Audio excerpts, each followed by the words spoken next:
Shalom saudara-saudara semuanya, teman-teman pemuda, teman-teman remaja GKI Pasir Koja. Apakah kalian semua baik-baik aja? Semoga kalian baik-baik aja ya. Mari kita menyiapkan hati dan pikiran kita untuk memuji dan memuliakan nama Tuhan pada malam ini. Amin.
Haleluya. Puji syukur patut kita angkat bagi Tuhan Yesus Kristus yang telah memberikan kita kekuatan dan juga kesehatan sehingga kita dapat memuji dan memuliakan nama Tuhan pada hari ini. Meskipun masih harus dengan kondisi kita bertemu secara online, tapi saya yakin dan percaya ada hadirat Tuhan di tempat kalian. Ada sukacita juga dari Tuhan. Amin. Mari kita tanggalkan segala kekhawatiran kita, ketakutan kita, segala kesulitan kita. Kita mau masuk ke hadirat Tuhan untuk memuji dan memuliakan Tuhan. Nah, sebelum kita lanjut, Saya membacakan satu penggalan ayat Alkitab yang terambil dari 1 Petrus 5 ayat 7 yang berbunyi demikian. Serahkanlah segala kekhawatiranmu kepadanya, sebab ia memelihara kamu.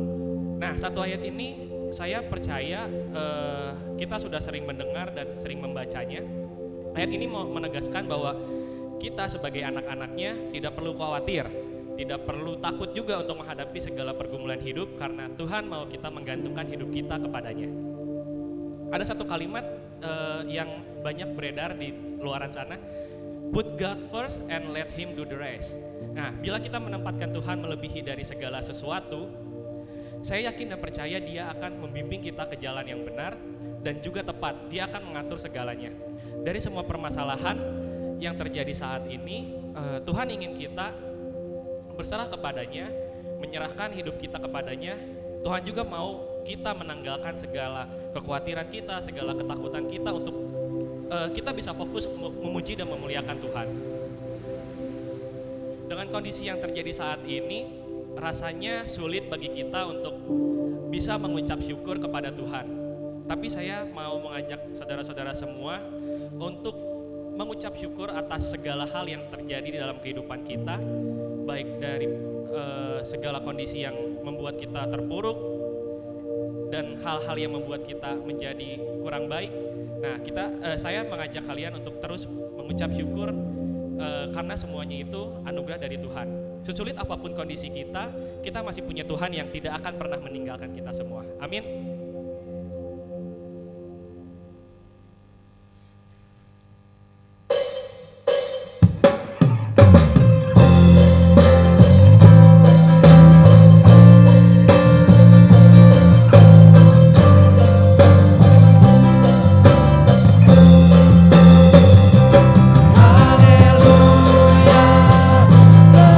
Bahagialah orang yang hatinya takut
is who you are.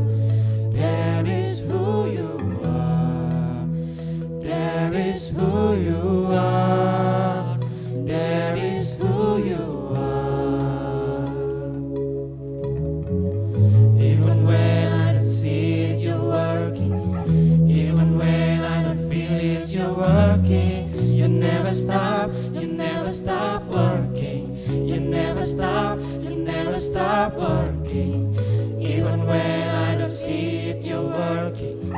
Even when I don't feel it, you're working. You never stop working. You never stop working.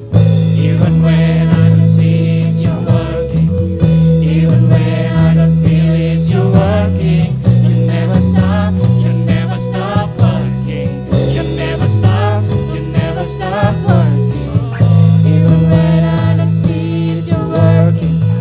Even when I don't feel it, you're working. You never stop working. You never stop working. Waymaker, miracle worker, promise keeper, light in the darkness. 'Cause my God, there is who you are. You are waymaker, miracle worker, promise keeper, light in the darkness. 'Cause my God, there is who you are. There is who you are. There is who you promise keeper. That is who you are. Oh, that is who you are. That is who you are. That is who you promise. That is who you are. That is who you are. Waymaker, miracle worker, promise keeper, light in the darkness. 'Cause my God, there is who you are.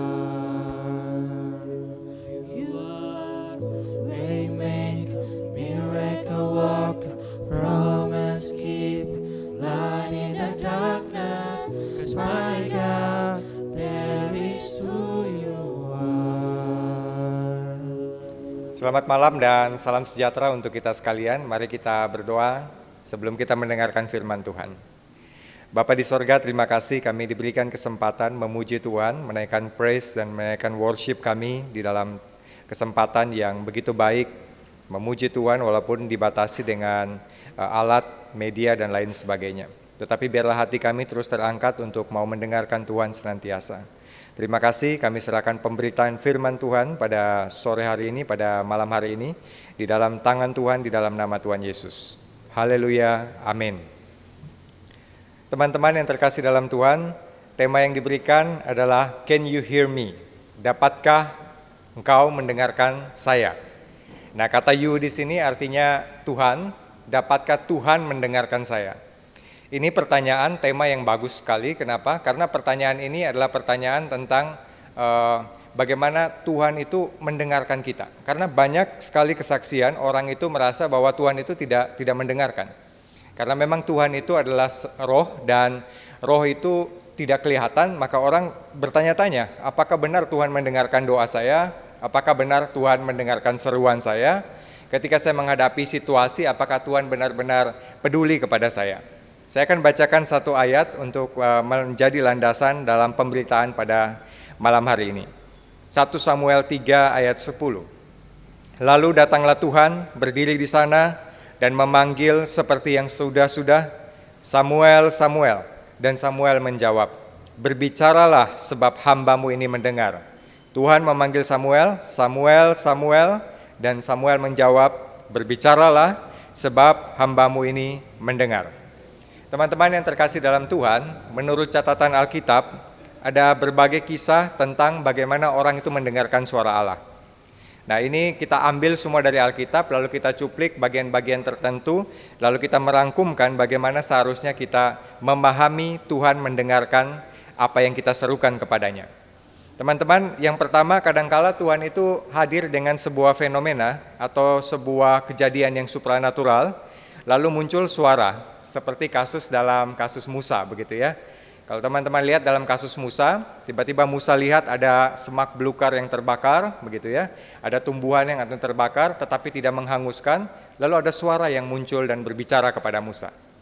Ada bagian lain di mana kadangkala Tuhan juga berbicara melalui utusannya atau melalui malaikat, menyampaikan firman, menyampaikan pesan, menyampaikan teguran atau menyampaikan sebuah peringatan.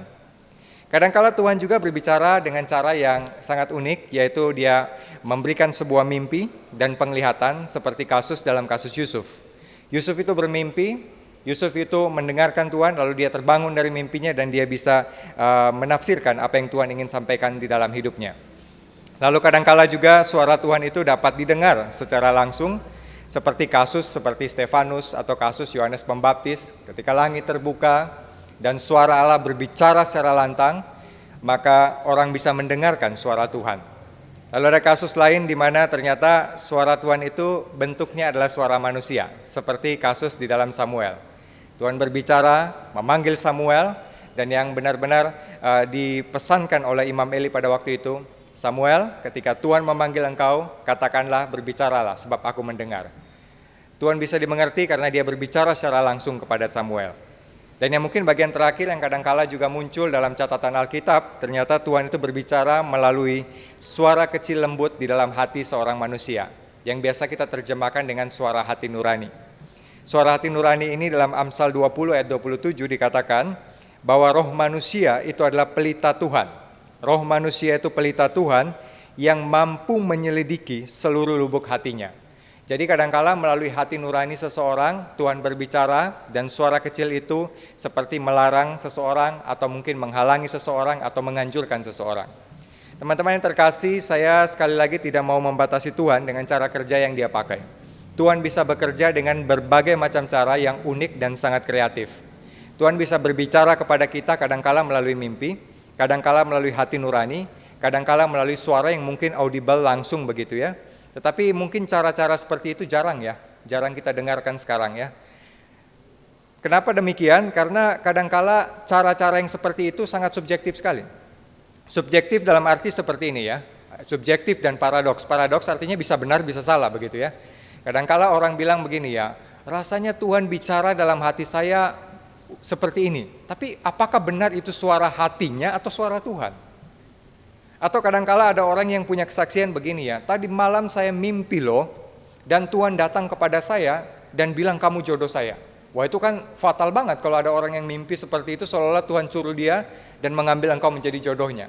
Nah kalau kamu ketemu orang kayak gitu jawabnya gampang, tadi malam juga saya mimpi dan Tuhan bilang kamu bukan jodoh saya. Lalu Tuhannya yang mana yang benar ini? Lalu yang mana pesan yang benar? Tuhan bicara kepada dia atau kepada saya? Atau banyak pendeta-pendeta juga bilang begini ya, saya diangkat Tuhan ke surga, atau saya dibawa jalan-jalan ke neraka. Kamu percaya ada kasus seperti itu? Sekali lagi tidak membatasi Tuhan, Tuhan bisa lakukan itu. Tetapi dalam peristiwa-peristiwa seperti itu subjektif kan? Kita nggak bisa tahu dia benar-benar mimpi, dia benar-benar dibawa Tuhan, atau dia hanya berhalusinasi atau sebagai bagian dari subjektif diri dia. Nah, hal-hal seperti ini akan sangat membingungkan dan akan sangat banyak jebakan-jebakan di sana-sini. Kadangkala dalam hati nurani juga begitu. Ketika engkau bilang, aduh rasanya hati saya didorong Tuhan untuk memberikan sumbangan ini begini-begini, apakah itu betul suara Tuhan atau suara hati nurani? Ini harus diuji dan harus benar-benar dipikirkan dengan serius. Saya punya pengalaman waktu perjalanan dari Surabaya ke Malang. Waktu itu saya naksir satu orang di kampus saya gitu ya. Naksir satu orang di kampus itu dalam perjalanan dari Surabaya, karena kadangkala bus yang ditumpangi itu ekonomi dan padat sekali. Kadangkala harus berdiri. Nah, saya masih ingat dalam bergelantungan di bus kota itu ya. Bergelantungan pulang ke Malang, dan di dalam pikiran di Malang tiba-tiba ada suara kecil dalam hati. Berdoalah untuk jodohmu begitu ya. Lalu saya di dalam kondisi seperti itu bergelantungan di tengah malam jam 10 hampir jam setengah 11, sampai Malang biasa sudah sampai jam 12 malam begitu. Nah di dalam kondisi seperti itu tiba-tiba saya mau ucapkan sebuah kalimat di dalam hati nurani saya. Kalau saya ketemu dia besok, dan besok perempuan itu pakai baju merah yang saya bayangkan, saya yakin benar dia jodoh saya. Dan itu jawaban Engkau Tuhan. Dan saya benar-benar yakin, dan besok paginya ketika ketemu perempuan itu, dan betul perempuan itu pakai baju merah seperti yang saya bayangkan di dalam bus kota tadi malam. Tapi pertanyaannya, apakah betul itu suara Tuhan atau cuma suara hati saya? Kenyataannya dia bukan jodoh saya. Kenyataannya sampai sekarang saya menikah dengan orang lain. Maka dalam kasus-kasus seperti itu, sekali lagi hati-hati dan harus dicermati. Jangan cepat-cepat mengklaim ini suara Tuhan, ini dari Tuhan, Tuhan suruh saya begini, Tuhan perintahkan saya begini. Harus hati-hati ya. Kalau begitu pertanyaannya, bagaimana kita bisa dengar suara Tuhan yang benar-benar, supaya kita tidak keliru di dalam menafsirkan apa yang Tuhan suruh, apa yang Tuhan perintahkan dalam hidup kita. Saya kasih satu cara yang Alkitab ajarkan, sangat objektif dan bertanggung jawab untuk mendengarkan suara Tuhan. Bagaimana caranya? Matius 7 ayat 24. Setiap orang yang mendengar perkataanku ini, kata Yesus, dan melakukannya, ia sama dengan orang yang bijaksana yang mendirikan rumahnya di atas batu. Sekali lagi ya, Yesus katakan begini, setiap orang yang mendengarkan perkataanku ini dan melakukannya. Ya, jadi mendengar dan melakukan itu dua hal yang berbeda. Ada orang cuma dengar-dengar apa yang Yesus sampaikan tetapi tidak lakukan. Tapi Yesus katakan, kalau engkau bisa dengar perkataan dan perintah Tuhan yang diucapkan oleh Yesus dan engkau melakukan, maka engkau adalah orang yang bijaksana. Teman-teman yang terkasih dalam Tuhan, ketika kita melakukan apa yang Yesus perintahkan, maka kita sedang menaruh Yesus di dalam hati kita menjadi raja, menjadi seorang yang berkuasa, orang yang berotoritas, yang mengendalikan seluruh hidup kita. Maka kita punya relasi yang baik dengan Allah itu, dan kita melakukan apa yang diperintahkan. Lalu mungkin ada orang yang tanya begini, Yesus kan sudah tidak ada di dunia, bagaimana kita bisa dengarkan suara Yesus?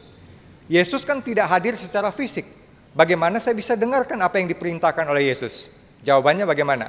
Jawabannya sangat objektif, melihat catatan-catatan yang sudah diungkapkan di dalam kitab suci. Dalam perjanjian lama, semua bernubuat tentang Yesus. Dalam Matius, Markus, Lukas, Yohanes bercerita tentang hidup Yesus. Dan di dalam surat-surat setelah Kisah Para Rasul sampai Wahyu, mengungkapkan apa yang Yesus ajarkan selama dia hadir di tengah-tengah dunia. Maka kalau engkau dan saya tanya, bagaimana supaya saya bisa dengar suara Tuhan? Bagaimana supaya saya bisa turuti perintahnya dan saya jadi orang yang bijaksana? Jawabannya, bacalah kitab suci dengan baik-baik. Maka ketika engkau membaca, engkau akan melihat bagaimana Yesus menyampaikan sesuatu, apa yang harus dilakukan, apa yang harus dibuang, dan apa yang harus dilaksanakan di dalam hidup ini. Lalu mungkin ada anak remaja yang mungkin bisa tanya begini, kalau pertanyaannya siapa jodoh saya, apakah ada di Alkitab? Kan tidak ada catatan di Alkitab.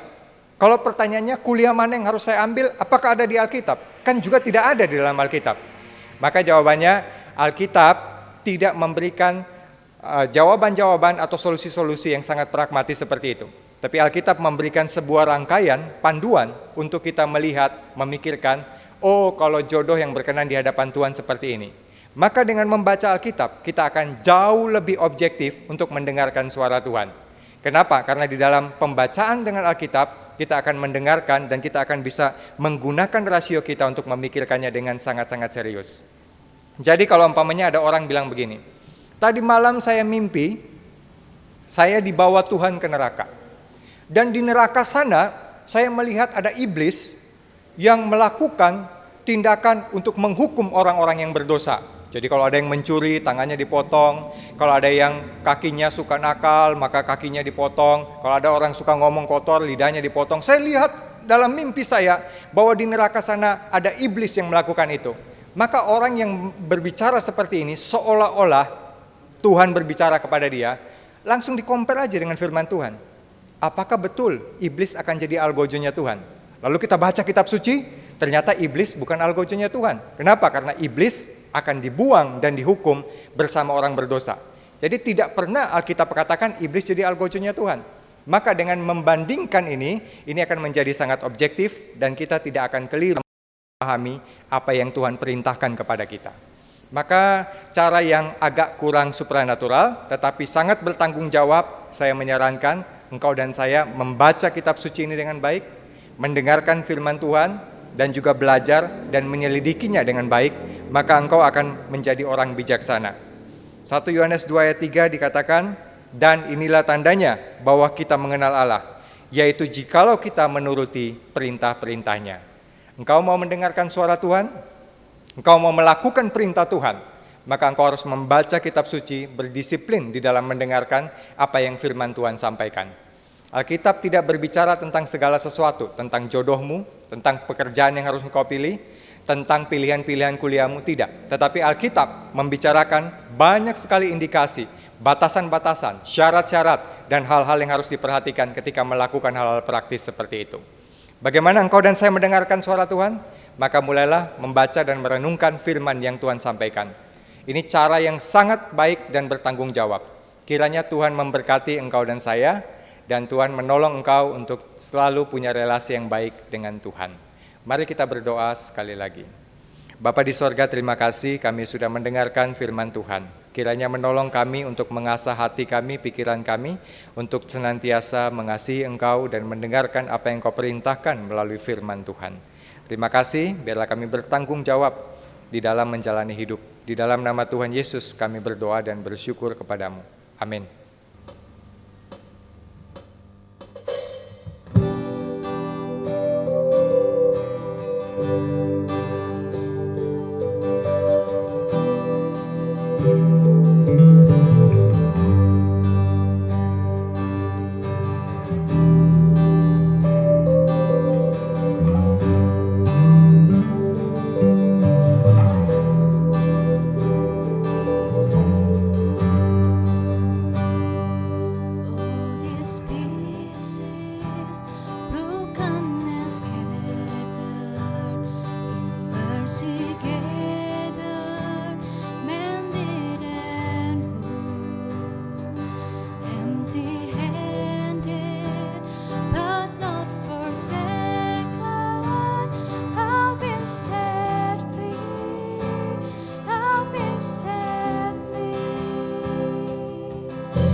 Tuhan Yesus memberkati.